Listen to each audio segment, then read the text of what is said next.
दिव्यातील रहिवाशांना मिळणार हक्काचं घर, क्लस्टर योजनेच्या माध्यमातून मिळणार लाभ। उपमुख्यमंत्री एकनाथ शिंदे यांची घोषणा।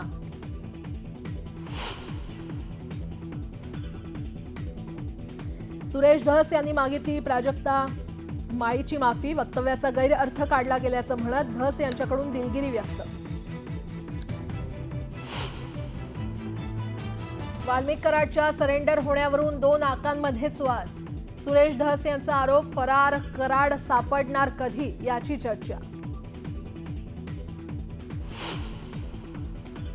घाटकोपर होर्डिंग दुर्घटनेतील आरोपी अरशद खानला 7 महिन्यानंतर बेड्या, 6 महिन्यानंतर लखनौमधून घेतलं ताब्यात।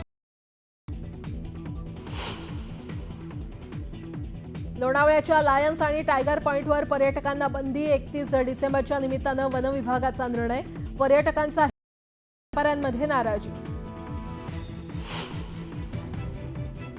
2024 या सत्या वर्षाचा आज शेवटचा दिवस, नववर्षाचं जल्लोषात स्वागत करण्यासाठी ठिकठिकाणी आयोजन। राज्यात पुन्हा वाढणार थंडीचा कडाका, 8 दिवसांपासून असलेलं ढगाळ वातावरण आता निवळणार। सिगारेट ओढल्यानं आयुष्य होतं कमी, एका पुरुषांचं 17 तर महिलांचं 22 मिनिटांनी आयुष्यमान घटतं। लंडन विद्यापीठाच्या पाहणीतून माहिती समोर।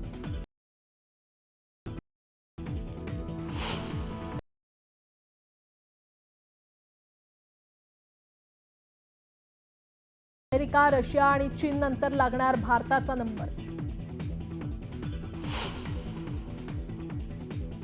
आणि तालिबानी सैनिकांसमोर पाकिस्तानी सैनिकांनी पोस्ट सोडून सैनिकांनी पलायन केल्याचा दावा।